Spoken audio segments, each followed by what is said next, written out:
Hi friends, welcome to the channel UPSC on your tip. आज का जो हमारा टॉपिक है वो बहुत ही इंपॉर्टेंट टॉपिक है जिसका नाम है सब्सिडियरी अलायंस। और ये यूपीएससी का हमेशा फेवरेट टॉपिक रहा है और ये मॉडर्न इंडियन हिस्ट्री का बहुत ही इंपॉर्टेंट टॉपिक रहा है। और आज मैं कोशिश करूँगी कि मैं इससे रिलेटेड जितने भी डाउट्स हैं और ये जो कॉन्सेप्ट है वो आप लोगों को पूरा क्लियर कर सकूँ।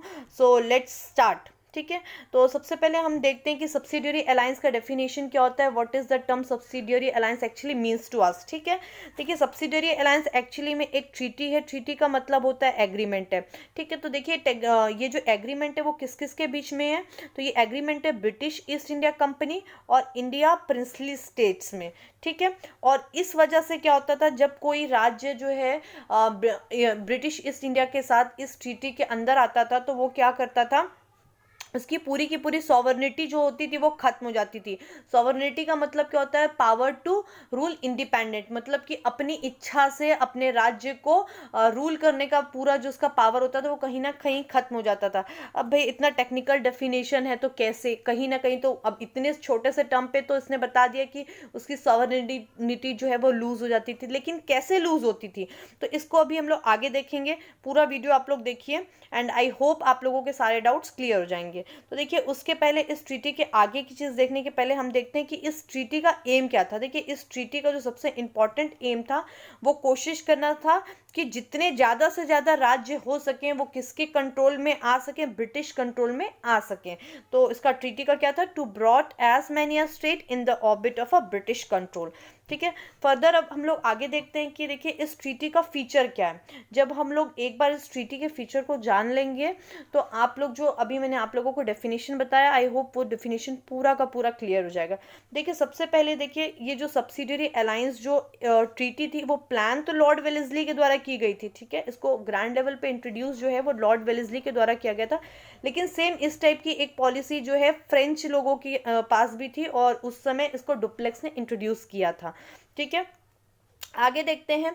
जो भी इंडियन रूलर जो है वो इस ट्रीटी के अंदर आता था, इस ट्रीटी को एक्सेप्ट करता था, उसको सबसे पहली बात जो है अपनी पूरी आर्मी को जो है खत्म करना पड़ता था, मतलब कि डिसॉल्व करना पड़ता था और जो है ब्रिटिश फोर्सेस को अपने सीमा के अंदर तैनात करना पड़ता था। ठीक है, तो ये सबसे पहली बात क्या थी, जो भी राज्य जो है सब्सिडियरी अलायंस के ट्रीटी के अंदर आता था उसे अपनी आर्मी को डिसबैंड करना पड़ता था या डिसॉल्व करना पड़ता था और ब्रिटिश फोर्सेस को अपनी टेरिटरी में अलाउ करना होता था। सेकेंड, अब उसने इसको अलाउ तो कर दिया ब्रिटिश आर्मी को अपनी टेरिटरी में, तो अब उसके लिए उसे क्या करना पड़ता था, उस ब्रिटिश आर्मी की जो है मेंटेनेंस के लिए उसे क्या करना पड़ता था, पे भी करना पड़ता था। अब बताइए, देखिए कितना मतलब अत्याचार है कि पहले तो आपने फोर्सफुली हमारी टेरिटरी में अपने फोर्सेस को ला करके रख दिया, अब आप हमसे क्या उम्मीद कर रहे हैं कि हम पे भी करिए। ठीक है, तो वो पे करने के लिए भी बाध्यकारी होता था। अगर मान लीजिए वो पे नहीं कर पाता था किसी तरीके से तो उसके बदले उसको क्या करना पड़ता था, अपने राज्य में से एक टुकड़ा जो है वो ब्रिटिश को देना पड़ता था और वो ब्रिटिश जो है वो बाद में ब्रिटिश का ही हो जाता था। तो बताइए देखिए कैसे धीरे धीरे जो है राज्य को अपने अंदर ला रहे हैं ना। पहले आपसे बोला कि अरे आप हमें पे कर दीजिएगा, अब भाई हम पे नहीं कर पा रहे हैं तो अब ऑब्वियस सी बात है अब हमसे हमारी टेरिटरी ले रहे हैं और जब टेरिटरी आप ले रहे हैं तो वहां पे आप रूल करेंगे, मतलब आप कहीं ना कहीं हमारे यहाँ पॉलिटिकली भी आप स्ट्रांग होते जा रहे हैं। अब थर्ड पॉइंट इसमें हम जो देखते हैं वो इसके बाद क्या होता था, इसके बदले अब ठीक है अब हम तो हाँ हाँ बोल दिए, लेकिन क्यों करते थे हम, क्योंकि इसके बदले ब्रिटिश क्या बोलता था कि मैं आप लोगों को प्रोटेक्ट करूंगा। क्या करूंगा, आई विल प्रोटेक्ट यू, किसको, इंडियन स्टेट्स को, अगेंस्ट कोई भी फॉरेन अटैक या फिर मान लो इंटरनल रिवोल्ट, या तो बाहर से कोई भी मान लो अगर आक्रमण होता है तो उसके खिलाफ भी मैं आप लोगों की रक्षा करूंगा, और मान लो राज्य के अंदर अगर भारत के अंदर या राज्य के अंदर भी कोई किसी प्रकार का विद्रोह होता है तो उसके खिलाफ भी मैं आप लोगों की मदद करूंगा। तो ब्रिटिश बेचारे इंडियन प्रिंसली स्टेट्स तो मान जाते थे, क्योंकि जिस समय ये लॉन्च हुआ था उस समय जो इंडिया की जो पॉलिटी थी वो बहुत ही फ्रजाइल थी। आपस में कोई भी इंडियन प्रिंसली स्टेट्स एक दूसरे पे ट्रस्ट नहीं करते थे और वो लोगों को आपस में ही खतरा था, और इसी चीज का जो है फायदा उठा करके अंग्रेजों ने हम पे शासन करना चालू कर दिया।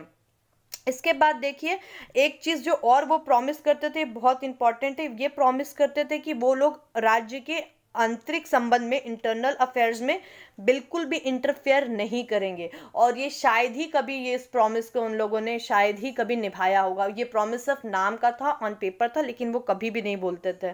इस वादे को कभी भी वो पूरा नहीं करते थे।